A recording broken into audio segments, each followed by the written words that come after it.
Il y en a qui disent que faire Azal artiste Azara trop combattu. C'est vrai, on peut dire que Azana pour ma bureau ne va pas le bar tout consort. Mais tu dis que faire le gars la bâtisse qui m'a quoi qui est belé. Bâtisse qui m'a dit bah et tu dis que moi va bête noir Azara trop n'a ma rambo à faire voilà. Tant qu'analyste, tant que journaliste, non au monde. Faire un risque pas de connaître le même problème. Oh, je vais connaître.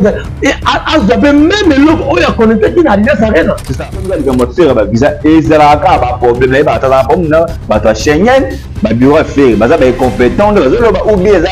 Il y a mon artiste ou bien raison et ça c'est ça le problème.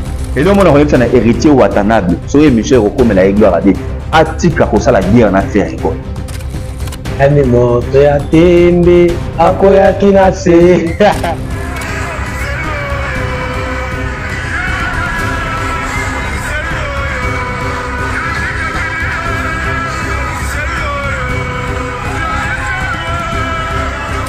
Ils vont embellir ça. Côté pays à sculpteur, atteindre sa sculpteur, et les matins. Atteindre sa sculpteur, parce que par contre, nous, ça la raison de le marrer belé. Vous n'avez pas de le marrer, on dit les arts, on dit le marrer. Bah fort, de n'a pas faible. Faire la mon amour, ça s'appelle l'échec. Il a l'échec. Héritier échoué, héritier pour il en a mal. Pour faire le goal spirituellement, ça porte héritier. On a pas beau. Na 2025 mon dernier soit retourné à faire le goal là. Parce que nous avons très puissant spirituellement. Avant ma casse la spiritualité. Bon, je vais vous mon c'est un niveau d'homme de Paris et 3200 direct. Mais je ne crois pas qu'il va te côté va commettre la démission.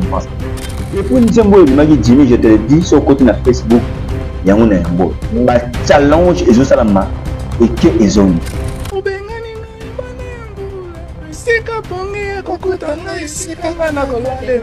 It depends on each one because some people might take the historic angle and the classic, but ceux qui te zongent la troisième doigt, première chanson, il y a qui est derrière toi, na CD, if I'm mistaken, ou qui a lettre K. Au niveau de Nzembo, l'image au Tiana, à Londres, je sais pas si c'est Congolais, ça dit ça là, ça dit de quantité monter histoire, il y a chanson à faire la salle. Mon baba n'a pas mis vite il va troisième doigt. Bah il tient ba beti masoli belé à faire. On a tout le David. Au lieu de ranking na fabuga swan. Roi David au lieu de ranking na miel pour nos amis. Et même miel dans mama. Aya on répondait sur eux. On créer la polémique na pour ça. Miel dans mon ko. Avant mama ce temps on sala bongo on créer bon pour ça. Donc héritier fata pekisa ya ba té. Tika makambo eza bien té, ça ce n'est pas propre ça qui artiste là il paraît ça s'appelle ça ambassadeur. Voilà. Merci, madame, messieurs. Bonjour. Je pense à travers Congo Suisse Télévision. C'est un plaisir pour présenter encore cette émission. Mais avant de commencer, je vous demanderai de vous abonner massivement à la chaîne Nabino. Vous likez la vidéo, vous partagez la vidéo et n'oubliez pas la cloche, il y a notification pour ne rater à et l'autre côté, il y a la vidéo la prochaine et pour ça la bien. Merci beaucoup na Yannick Kayenga, la monnaie invisible pour la partie à Bruxelles. Merci aussi na Benangai Pasteur Willy Moutouadi na London City. Après c'est une beauté na get mon comme on accueille la union et puis Bokole Edith Bokole vraiment dans la carte il y a Panama la PC Mbote Sikazale à toi beau s'abonner massivement. Alors il y a beaucoup d'actualités culturelles surtout dans la musique comme vous dites que l'artiste Fergo là va se produire prochainement le 7 juin, c'est-à-dire il n'y a pas longtemps dans NG Arena Oyowa puis le vers sold out. Est-ce que nous sommes déjà vers le sold out? Nous le serons dans l'émission Yalelo et Héritier Watanabe qui s'est produit dans la zone de Paris. Est-ce que les équipes plein? Donc les équipes plein parce qu'on a on a vu les premières images vers 21h, il n'y avait pas assez de gens, mais on dirait qu'il y a eu plein. Donc moi je te l'ai dit et le monde vraiment, il y a eu quelques personnes qui c'est là il y a le dit que ils allaient plein, on y peut le roi David n'est pas boire mais à boire quel est pas moi on boit que là na ba khulu ba collègue ba travailler en fait après hier là le waka c'est le avant-hier, mais bien descend, libre, tout qu'on sort. En fait, moi, comme on voit, jeton, tout comme on est allez-le vraiment à na émission d'Abisso Yalelo. Alors, j'ai un grand plaisir de recevoir pour vous un analyste culturel, c'est vrai, même si vous n'êtes pas Lissango. Magon Zambé, bonjour. Bonjour, Jimmy Boyembe. Boni. En tout cas, on a bien, on a très très bien en Hollande Zambé. Mon petit peu, ma petit peu sous paiement. Mais en tout cas, on a très bien dans ma casse à Tatan Zambé. Très bien. Alors, on va d'entrer dans le jeu. On va vraiment moins compliqué. Tout le monde fait rigoler à se produire. D'abord, comment c'est pas déjà par ma fait rigoler parce que vous avez vraiment fait rigoler plutôt. Merci d'abord pour la question. Avant de répondre à la question, je remercie le Dieu Tout-Puissant, le commandant suprême de l'armée d'occupation, comme la Bible nous dit.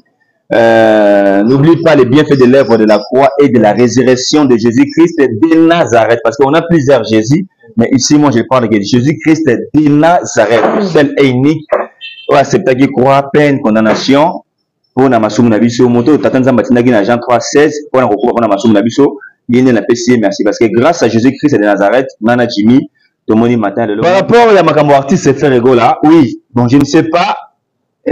Toujours avec un nengue, la nengue appelle un hôtel là. Bien que Nazareth tout très proche na bango, mais natuna qui moko ba communicateur à faire bien orchestre karaté zola et ils ont la seule français. Mais on craint, ouais. On craint parce que tu es la réalité de Zalaka, Tomoni Jibem Piana. Pendant que nous mettons na gymnase, il n'a pas pu jouer compte tenu il y a un visa. Et puis ça m'élité, mais on risque de connaître le même sort, le même problème et pas faire rigoler. Il y en a qui faire rigoler à artiste Azara trop combattu. C'est vrai, on peut dire que Azana pour ma bureau, on va te le bar tout consomme. Mais tu dis que faire rigoler bâtir qui va quoi qui belé. Bâtir qui va liba et tu dis que moi va bête nous Azara trop na marambo faire rigoler. En tout cas des communicateurs ils ont voyagé dans fin à mois de mai parce que l'autre a le 26 si je m'abuse pas le 27 mais que dans le 26 maintenant orchestre ils voyagé dans fin à mois de mai orchestre voyagé mais na makambo visa en tout cas moi na côte appena ma kasi exact parce que on a pas de formation tu veux pas dans l'organisation ça c'est vrai mais en tant qu'analyste en tant que journaliste non comme on a fait qu'on ne risque pas de connaître le même problème je vais connaître et à même l'autre on a connaître qui n'a rien ça rien c'est ça on a raison c'est vous qui avez raison mais on a la recherche dans la bateau balinga rapé faire ou que ce qui Michel comme la bureau à faire basta la rapé fort même sur le bureau à faire dans la difficulté à mamotali ba démarche basta ba démarche na retard marambo ya voyage déjà basta la ngo bien avant na ka ba mingi la nga ki ba bureau à faire bana basta na moi compétence na mamotali ba démarche en tout cas pour ba za makasa na mamotali ba voyage mais ceux qui vont commettre même les cambou comme la déjà ça arena moi je dirais ceux et bani ko se répéter même makambo on a un peu compliqué parce que à voyager visa on a même qui photo c'est bien voyager facilité mais ce que moi faire mais ceux qui saignent nango ça fait la visa dans les cas monene peut la comprendre raté na ce comme ça de chef faire na yango saignent nango balinga faire s'organiser dans le lenge ni pour passer visa parce que ce qui déjà à se produire dans poto déjà bah contre ça déjà bien détaillé maramto là kitoko alors bah au bout la repérer visa n'a pas mené surtout artiste ça peut reconnaître na Congo même la faute depuis bah producteur va travailler là je pense bah producteur peut bah producteur bah sérieux na maramotali faut respecter bah contrat mais bah au bout la repérer ça fait voilà visa n'a pas mené mon arrêt sur le comme faire à voyage et que à la complication bah comment bah bureau bah compétente bureau ne bah ça m'a comme c'est qui ma bureau to ba jibe pe ça qui bureau c'est là où je suis sur la bureau donc ba jibe pe ça comment bureau pe jibe ba visa ajouté mais les mon orchestre belé ba voisin na facilité so ba na ma faire il comme billet et comment na problème ba faire na problème ba Schengen c'est ça le problème na problème ba Schengen Tony yango pe mi tunara mingi te ba pu me la raso ko za crédit de mon toga faire Azo qui n'est plus Moussala. C'est un gros artiste reconnu mondialement. Voilà. Mais pourquoi lui refuser visa? Parce que visa. Mais la où vont les choses? Donc, il y a un danger aux autres qui étaient déjà à l'horizon. C'est ça le problème. C'est ça, il y a un peu de déranger. Biso, il y a un peu de faire. A tout le monde, il y a un Schengen. C'est quoi la visa de poids? Il y a un pomme. C'est ça. Parce que il y a un Congolais. Ils ont été des Congolais en terrain. Mais c'est comme il y a un faire visa. Et c'est là qu'il y a un problème. Il y a un pomme. Il y a un Schengen. Il y a un bureau à faire. Il y a des compétents. Ou bien il y a un artiste. Ou bien raison. C'est ça le problème. C'est un artiste, c'est comme tout l'artiste. Alors, ce qui va ramener ce côté, c'est qu'il y a un boîtier, visa, c'est qu'il y a un problème. C'est qu'il y a un problème, et là, c'est un visa, parce que, Mathieu de Gaulle, Igor Loubassa, Ferrari, Buffalo, déjà tout le monde a un concert à Liboso, faire un festival des années à niveau de Belgique, et puis, il concert à na Genève. Tout le monde a mis ou à Liboso. Si c'est vrai, c'est qu'il y a aussi c'est que visa et non sécurité. J'espère que mais on a pas kendati. Mais tu vas un problème. Nous avons Macaouz, Yaïlouz, on va kendati pour la idée ça dit va kendati là, on va Espagne pour la Schengen. Est-ce que on a un problème? Tu peux faire un niveau il n'a pas pu résoudre ces problèmes là. Ah, on a réponse aux gens dans le bureau. Le bureau, il faut télé. Je pense que le bureau a fait référence à la bureau, mais on a été les puissant, puissant. Pour le niveau à faire, c'est impuissant quand même. Oui, évidemment. Il y a un bureau à faire un défaut parce que les Cambou, il y a un moment de démarche à la passer à la bureau. Sur le bureau, il faut ma bureau, à la macasse, il faut la démarche. Il y a un moment de faire la Schengen, à la Schengen ligne. Alors, si c'est vraiment que vous avez été baillé ou vous faites avec quelqu'un qui est en Italie, ce qui, en fait, n'aurait pas eu qui est ma PC, de vie, critique, mais c'est l'année passée, il pouvait résoudre ça. C'est ça aussi. C'est ça aussi. C'est ça aussi. C'est faux. Vous pouvez contredire ça, qu'il n'est pas loupé, pas mon non, par rapport à l'accusation, c'est faux, bisoté, ah bon, ça.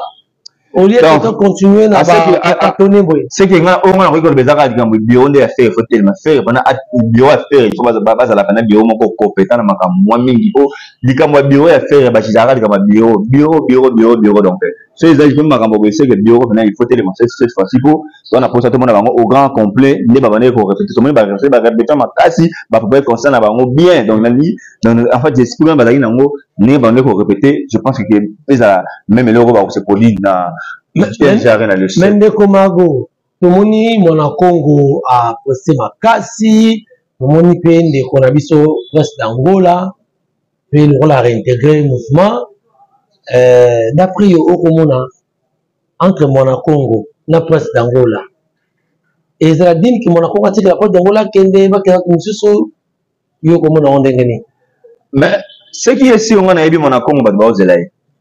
Au Penzanga na ebi mona Congo on souhaite tikala te te na souhaiter en côté parce que a mérité pe on a Congo a mérité na J7 likambo zo aka moto era gaza humaine de tolobaka donc mona Congo c'est qui sera mérité en tout cas a mérité aza moto yo donc c'est normal faut kende bon ce qui a fait sa faute na faire rigola en quelque sorte je veux dire on fait sa faute na artiste ou bien tolobaki bureau pourquoi parce que le bureau parce que bureau de on va faire la démarche on prend la Italie voyage mais muta kota muta lobaka muta na mot final ça rien mon artiste que mutel moi Congo en tout cas c'est ça l'effort ça l'effort pourquoi artiste fait la bombe à mon Congo raison na bombe la mon Congo la raison ni c'est la raison que balongwaka bazongaka ici les cas azamu de bosé de longo na orchestre azongi bazé belé balongwa bazonga tout mona bango alors mona Congo cette fois-ci mérité de poto côté mais tout mona musa azo na J7 mona Congo chaque séance à répétition ayaka na makambo asika tala ba rep basali tana ngi ntoni zobeta tala niveau kintoni sali ngaite to ba belo côté la muto le kabulo et tala kintoni makambo sali tala niveau kintoni alors je ne pense que cette fois-ci faire rôle pas beta mutu on artiste mona Congo donc ba tiko quand ça na presse le mal les pas par exemple ya Congo ba retourner la presse ba musicien.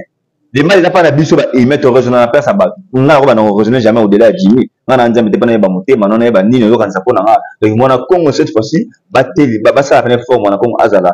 na podium et puis les artistes ont la performance mais on me sorti quand même peut-être mon orchestre ou bien tant mususu de toujours le bureau ça le problème parce que mon Congo en hasard fort moi mon sur hasard fort obi misara blo asita boutique avec abunda c'est me rappelle dans l'événement bien sûr bobo celui en même temps azo créer la blo asika mais l'événement boutique et les misara artistes ils ont mabé pourtant on a la courage à musala na volonté musala c'est français toro ce événement il faut pas qu'il n'en ait mon même le concert va fouiller batika tika et après peut-être attention il battait mango si battait mango peut ça cette fois-ci quand même boutique fait fort non akene et puis même on a pas mon peut faire ça conscient moni bana kata au c'est ben excusez-moi belé la guerre d'esprit mon belé ça côté pays spiritualité atteindre ça fait spiritualité et tellement atteindre ça fait spiritualité parce que bango ndule basala ndule makambe belé bon invité ndule bango moni les arts on ndule na bango ba fort ba dominer ba faible sur la mon amour religieux ami c'est la spiritualité qui attire le physique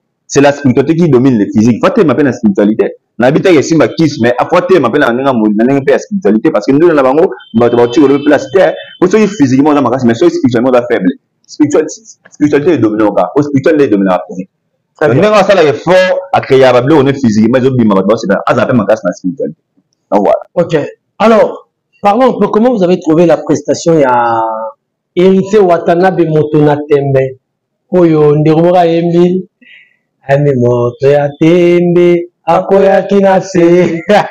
Comment vous avez trouvé sa prestation dans la Drôme de Paris?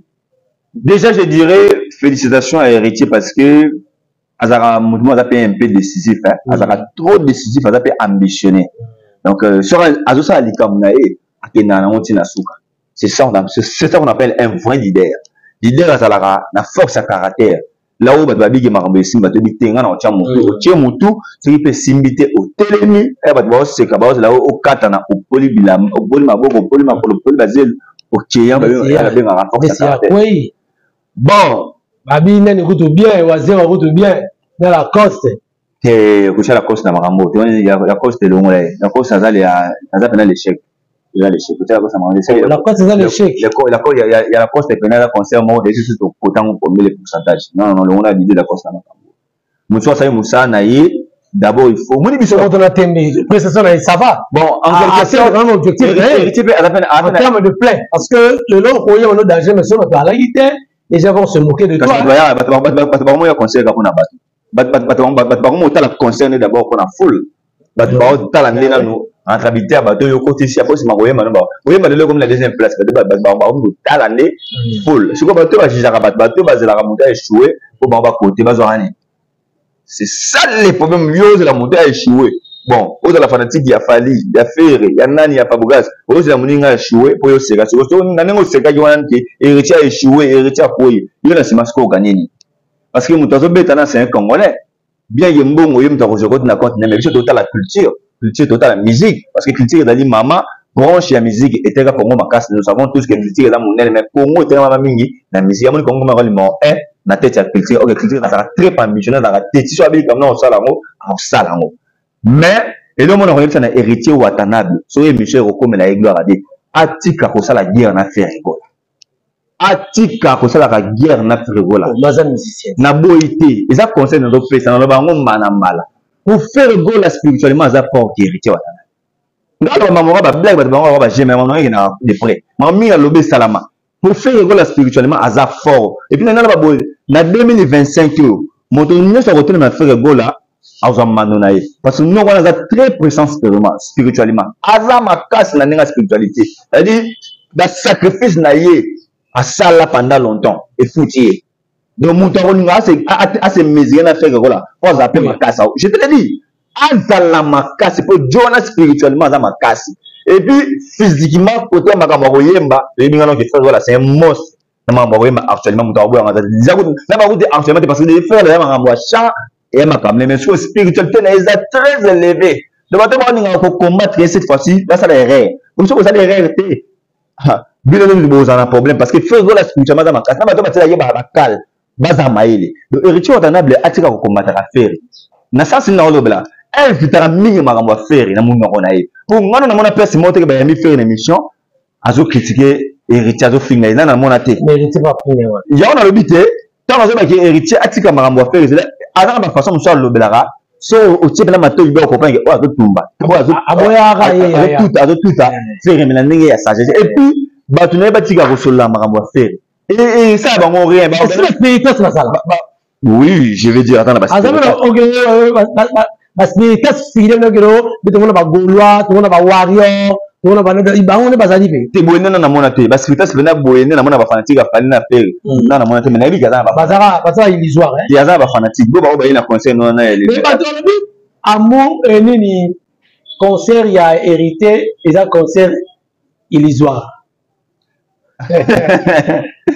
donc na pona na ba boyena niveau na ça va niveau na ye bongo yo peut niveau il n'a pas ce niveau c'est tout yo comme le niveau à niveau de périté bon tu as na pour mon enfant il faut te le battre bon pour pour ya faire na pour mais il le ba que collègue et tu te la collègue c'est pas grave la langage et ma bête nga pas na collègue na collègue na média seconde c'est ma collègue na 38 dengi na pc mboti il fait du local il fait 33 so na musato niveau mo musala fait 38 musala 38 nga salle na chronique on sa salon musala 33 salle na chronique on sa salon na collègue na non mutuani ko sala émission weekend live chaque samedi de 20h à 22h oh ya mara mise ta radio ni za kama mboyima non mutuani aban tv de funa na twitch a collègue na ngati so ngana ni komo na non mam non salle na tv na salon ngai na ni ko collègue na nga bobu kubisati boba collègue na nga mais niveau na nga boba na ngoto bob mam best afana abi ke Joe also la vérité abi ke o ba père na biso na mabati Bastin ma connaît ça émission à antenne A collègue na mais à niveau na ngate parce que elle na le na bani TV ba Bastin za quitté donc oui héritier fait à cause de la collègue na na musala mais ba pour moroté parce que pour moroté papa ce de ton ça la réalisation au comprendre que na bombe les morts dans l'école puis pendant la semaine on a tembe memi ba toi memi pe to moni ba neko après tout le monde de l'après to moni ya ja bon pema ba pema ya ja bon pema moni va depuis qui binda en fait ami pendako mais faire ne le fait pas pourquoi bon quand on a ma bata en tout cas j'ai dit bravo à lui et ça il a bien pour ma bata on a bien na les gens sont ça avec une internet boy Moura voilà comment on est Moura de la presse parce que na difficulté quand on va bateau ba bêtise na na difficulté Moura de la presse ba bêtise les na biso na ba exagération na ba discours na bango ba sinon le genre de personnes va baby va détruire merci bango so na kati elle ça va détruire merci donc nga ba tabona en difficulté ta ba komona bango geste wana déjà ko dire même battu bravo parce que ba ya ba mpe ma kembi ba kisa ça va depuis binda to mona ngo atoka ba komela trop ba ça sur plus de 19 ba kena ba pototé comme ma bata bongo ils appellent déjà bien c'est quand même c'est quelqu'un à féliciter donc bravo mais ça va acte au faire ça à faire bon ils a fait c'est pas ici on a yebi pas faire nena mona nena tangela fe nena mona asaka likambo so ye mokalingi Voilà, on déjà que il y a ça raté en plus ça c'est dans la police ba fait le sur ba caractère le wa biso na sens ni nga ça likambo pe mutalobi na ça likambo po bato mo ba sali nga pe na ko sala jamais nga sala bonte nga sala likambo so na convaincre na sali so fait pas za bongo sala makamu so iya lingi man ngelo bonga bi mu fait wana yo ka bato sonité asala likambo te po bato ba sali te aibi aibi en fait des aïe ya comportement na caractère c'est bien que la musique en quelque sorte bato mo na ngo za faux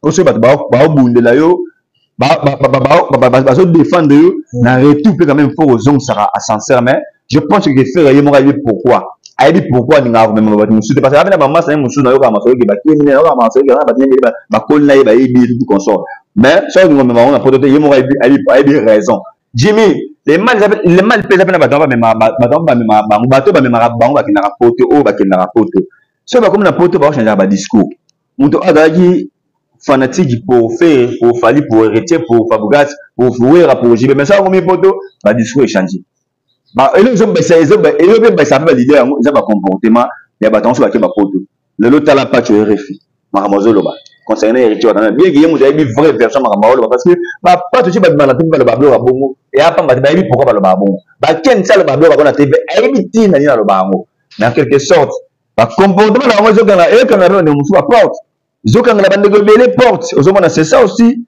et ça la passe l'idée autant la joli au visa tout consort aux mona mais au comme na poto discours échangé et on a le banso d'aller chroniquer pour Fali pour JB pour Wera pour Seginani zalaka pour na ba be na malamu na dunda mais ce que bon ils a sur la comme poto Même quand je discours, le besoin de leader, il y a Christian P.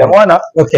Alors, Marco, comment tout le monde qui a une prestation héritée, Roi David, c'est pas ma crête, c'est pas un neurone. Ouais, prière poubelle.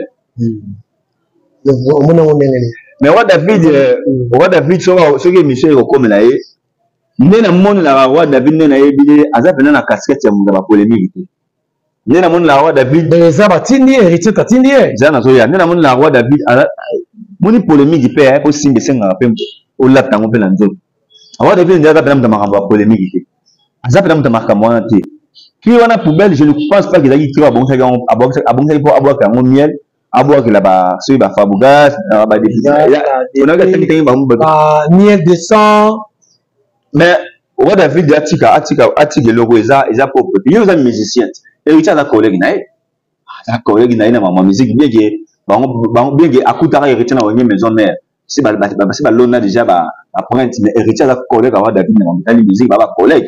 Mais comment Roi David a quoi on voit que là bah miel, Fabougas. Et puis il passe que pendant que ton année hérité aloba ke ezara de romora ya mara lebi atangele ya ko accepter que musicien na plana podium ne afinga mutu mais tout le monde héritier c'est qui hein mais héritier quand on dit que atika combattre faire atika non combattre c'est atika pour ça guerre na faire héritier azara un peu mécontent na le lengue bateau bazara na faire ne ba finga et donc on est ça là bien été Tchalo Baraki, attends, c'est il n'y a pas longtemps, pas Isaac Mayabi. C'est pas Isaac qui a le mec qui jamais il y a un plateau. Oui. Mais c'est pas ma finga, l'idée, mais tout le monde il y a tellement là. Il y a Azara moins un peu mécontent là. Bah, justement, il va faire un podium. Sur la moitié, il y a un tiki. Il y a un peu sur le. On va devoir bien gagner les poubelles. Pas beaucoup de poubelles, des pays poubelles. Bien que, ils ont une différence parce que, on a envoyé à qui a critiqué. A critiqué par monsieur, il n'y a pas un musicien. Bateau, critiquer, il a fait un fanatique. Les gens sont un peu différents. Mais il y a peut-être que mon artiste intelligent. Il ne faut pas avoir David micro. Alors, il a recadré. Il l'a pas fait. Il est pour. On va y aller dans so. On a nos même ça. On a mais mon rapport. Il veut comprendre la banque. Ça va. Tu n'as aucun mouvement en coulisses, mais ah ouais, la TV est mort sonné la magie. J'en ai discours dans la tindara. Batute donc moni ke siko lo bongo ye motna teme monta azara intelligent pas pas ami ko atu sa David ba bloquer ko jouer le monte la musique to tika ngo parce que ba tangana ba collègue nanga quelque chose ba le na ba c'est solo nanga mais tika ngo mais ye ratiki ça montre que c'est petit le ko ngo au moni ngo malamu et puis Roi David bien hérité na Fabrice bien hérité na des plis ye Roi David a ko dans les camonais ye on dit non sang yo ma on peut ko to bien ngo te aussi miko boaka bakri na yo sala makambo na yo bapesi yo espace boaka yo bani ko yo salele héritier ki onyo ko mi misa na kati orchestre ya héritier ko mi kitaba kwani ndino Roi David oyo ngoko ta ranking na Fabougas kwani Roi David oyo ngoko ta ranking na miel kwani ozani Roi David oyo ngoko ta ranking na depuis ko azana poto ba beta ba miel banzo ba jonga ba bandule ba mi zana jonga na minimiser jongate parce que d'appelé au mot il y a bien artiste va être mais atika Roi David atika ba déjà le fait qu'on s'allait déjà boy au côté de la guerre na Fabougas sans les savoir au côté de guerre na miel en gros miel pas à mon nord là ba ouais au film ba be mususu et ça le bien été au côté de guerre na depuis be muta mon nord batambanga so dans na Roi David a roboka ou be tout console qui ngo bon ça ngo bango bien déjà quand les zarada qui nos zarana ngo mais pour ngo plein héritier ko s'appelle ça ne voit qui pouvait pas venir sur le roi Zaramuto à Kabami en plus son bon. Tu peux vous dire mieux avoir la personne un jour. Attends, nous on fait avoir David à boire comme ah faut que c'est nous on fait la production mon à Rose rappelle Roi David hier tout bien orchestre il y a le mot ya vie à Kala et ça va intervenir. Tout le monde font la porte ça va du ma bongo. On se fait héritier. Tout le monde se fait sanan. Hein pour le ça la boy. Musique on va au terrain on va la bloquer. Si on a poubelle, au bon ça va prendre la miel, Fabougas, les plus gros bien, ils ont créé aux Aranango. Sur ceux qui ont créé aux Aranango, c'est que sinon on valait. Ceux qui sinon on valait, à moins de la créativité du maquis. Mais ceux qui ont créé aux Aranango, s'il valait. Attends, on a dit, et si on en soupe. Après, à mon moment, il y a des miel à mon nom. Depuis pas à Manga Baoué là. Pour vous dire, je vais vous faire un peu Fabougas, à votre moment, on va vous dire, mais Fabougas n'a limité, mais miel à Manga. Alors on répondait sur eux, on crée la polémique, il y en a beaucoup. Il y a mon nom. Alors, parce que dans le salon, on crée bon pour ça. Donc, héritier Fabia Pexaya va te Si comme Makambo ils a bien été, ça ce n'est pas propre, ça qui est artiste. Là, il paraît ça s'appelle sur ambassadeur. Azara sur ambassadeur, va bien au monde sur la jeunesse. Ah, hérité, oui. Vous avez mon ami, si vous boyez, au moins de bon ça, va guère mon bête, bizarre, aux dans le sens de. Il faut d'homme de Paris, il a 3200 dirhams. Mais je ne crois pas que les bateaux va côté va commettre la je ne pense pas. Il faut te le battre. Va 1000, hein? Parce que ces images vont avoir 1000. 25%. En quelque sorte, je vais dire 25%. Mais là, pour moi, je vais dire c'est bon à niveau héritier. Déjà, c'est bon pour nous. Mais médiocrité, ça va. Pour moi, je vais dire qu'on a niveau, ça va. C'est la médiocrité. C'est médiocre, hein? On va voir si c'est héritier ou attendant. Le 7 juin prochain, comment vous jugez cela? D'accord, aux années, ça va aller. Concert à faire, il va ça, Makambo na basala. So, la ngaka, la jana, il va nous commettre tout, et l'on y a ça, le 7 juin. C'est-à-dire, non, les Makambo compliqué. Binamo na ce concert, on est bétami, n'engazo lingla. Et ça, Makambo, c'est une indication artiste au-delà de Makambo Bélé. Pour Makambo, au sein, dans la salle. Depuis sortir Amour illusoire, tout le monde est alimenté plusieurs plateaux dans le monde, hein? Ouais. Même dans les pays francophones, voilà, anglophones plutôt. Dans le Amour illusoire. Je crois en illustration, Bandeko mon na plateau wana baza, ça je crois à Londres, hein, en Angleterre. Baza on décortique Ferrego là. Faire Simbi wapi. Jimmy, ouais, une maïs na fandiawa. Moi, je me demande pourquoi artiste est au bon Nzembo. Il y a longtemps. Donc, souvent, chaque chose a son temps. Peut-être qu'il y a une année. Depuis Nzembo, Jimmy, je te le dis, sur le côté de Facebook, il y a un challenge et je salama et que ils ont mis. De tel niveau, il y a Nzembo, l'image au Tiana, à Londres. Je ne sais pas si c'est Congolais, ça dit, ça dit, décortiquer mon histoire, il y a chanceux à faire la salle. Mon baba n'a pas mis la vite, il a troisième doigt. En fait, on dirait amour, on dirait un bâton de Moïse. On dirait un bâton de Moïse, amour. C'est-à-dire, et même si Bablo rebelle, tout ça, tanagité, au monde et un amour, l'histoire. Donc, cette chanson est poussée artiste Moussika. Dans le programme, Jacob J. Oui, Jacob J. Vodacom de best. Tous les artistes ont fait l'ango cover. Même Jacob J a fait l'ango cover. Cover, c'est-à-dire? Cover, amour les joueurs. Ça a immortalisé encore même chanson. Quand même Dieu m'a fait la salle en cover. Donc, je ne pense, nous comprenons tout là. Faire le Nzembo et Abo à tout cas faire soit émission comme les Moutou a tegé Nzembo il faut saigner merci il faut bien récompenser plus d'avantages Moutou a commis la Nzembo il faut à tout cas merci et Nzembo on dirait de quel niveau il y a artiste hasard en haut bateau badouta na faire le là ba compagnie non Dieu c'est un monstre na makambo ya chant. On ne pensait même pas que je me congolais. Parce que dans le cas de a ici 3 voix. Si on tient bien, c'est Lidion. Si on tient bien, on y a Céline. Oui, Céline. Oh, ça va faire une vitale. Il n'y avait pas de maison avant toi. Je n'avais rien. Si c'est l'amour de tous nos parents, j'avais les mots de la chanson. Oui. Donc, un bon sort de tes voix, tu n'as bien. Moi, timbre mouké. Il y a Johnny Hallyday. Ça veut dire, il est allé au-delà. Ce qu'on a accompagné Marambo Michel Baz, je pense qu'à l'Obara, ni Michel Miguel, avec fait un artiste afin de ramener l'imagination. Oui, tout le différence à Falina faire. Avec fait un artiste à ramener l'imagination. Parce que quand même, Jimmy, il faut qu'on pousse à réfléchir avec la musique. Donc, bravo à l'artiste. Et puis, je crois que cette chanson est pour ramener les contrats. Alors, ça veut dire que le 7 juin, à UNG Arena, le dénouement au Institut National des Gaulois. Mais qui veut dire UNG Arena, Institut National des Gaulois, Bruxelles. Et c'est que l'artiste Ferrigo va se produire le 7 juin prochain. Alors nous demandons, c'est une fête des Congolais. Mais on dit fête des Congolais, c'est activé samedi le 24 mai. Voilà. Dans de Paris, dans Héritier Watanabe. Le 7 juin aussi, ça sera mérité. Dit que le 7 juin, on a image de Nathalie. Le 7 juin, tu vas faire. Le 7 juin, on n'a pas de Mundibu. On est héritier Watanabe.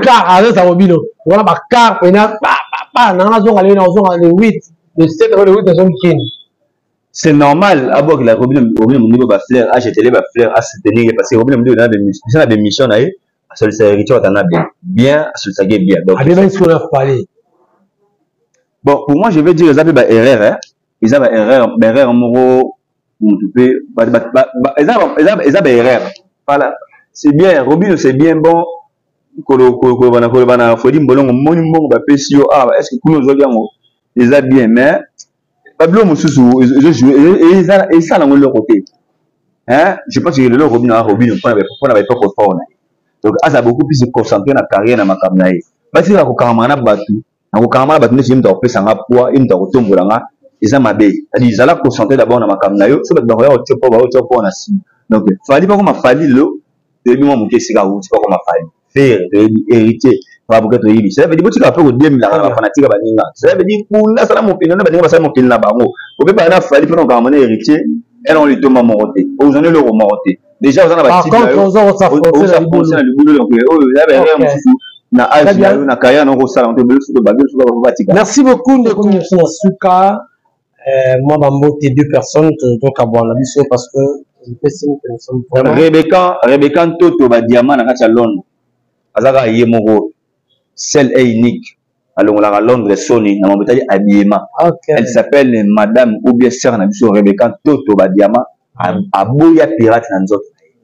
Il n'y a jamais pirate qui est en accord. Sœur Nabiso Rebecca Toto, Diamant. Bilamba là, Teresa Bilamba, il n'y a pas si y a caillou, en même temps, femme de foyer, mère responsable, femme de valeur, Rebecca Toto, Diamant, à Londres. On a pas la mais oh, il y a ça comment on a misé dans la Rebecca Toto, Diamant. Très bien. Boss Nabiso, on invite. Souvent, la bille ne fait pas la moindre, mais quand même, on est la moindre personne. Au minimisant, humilié, à Dieu, on est les boss qu'on invite. Mais si on t'a dit compte, la réalisation, on a eu Dieu à la patron, on invite à le baraté. Mais il est là avec nous. Un grand merci à Madame Aurélie Moulaja, il y a ça l'arbre éphésien, au bang Nzambe Dali, et Bandeli Yabouana, et Bandela Maye. Aurélie Moulaja, c'est ça, Aurélie Moulaja, donc la servante de l'éternel, Mouton Nzamba, Tombola, Nicolo Roya. Maman n'a vu sur Aurélie Moulaja. Je vous salue là où tu es, dans la Belgique, n'a fait son mot. Maman Aurélie Moulaja n'a fait son mot. Et puis, un gros merci aussi à Lucie Mpamekra. Je te salue. Et puis, Massananga Sego Kapanga, mon ami de tous les temps. Sego Kapanga, la ministre des journalistes. Merci Margot pour la disponibilité. Vraiment, ça très flatté. Qui te bénisse. Merci beaucoup, Jimmy. Merci, oui. Madame, Messieurs. Nous sommes arrivés à la fin. Abonnez-vous massivement à la chaîne Nabino. Pour ça, la cloche, il y a une notification pour nous rater et l'autre côté. Merci à la réunion. Il y a Mago, invité Nangai, contre Betty. Vos remarques et vos suggestions seront toujours les bienvenues. Moi, c'est qu'elle est la bouche de Jimmy. La pesa. Sert na amobwe. Na mona bat babota mana. Na mona bat babota mana bio. Na teinture naturelle. Mais il y a ça unique. Comme on a eu Rose Bintou. Maman Rose Bintou, je vous salue. Merci beaucoup. Alors, merci. Nous avons ceux qui nous ont invités pour Koutani prochainement. Merci à Maître John de la Suisse-Irlande. Maître John, bon rétablissement, merci. Vous comme tu vas me bélé, ma tanga et tout consort. Regardez la maman. Merci Nabino. Donc voilà, courage. Toujours là, merci. Alors, pour l'année prochaine. Ciao.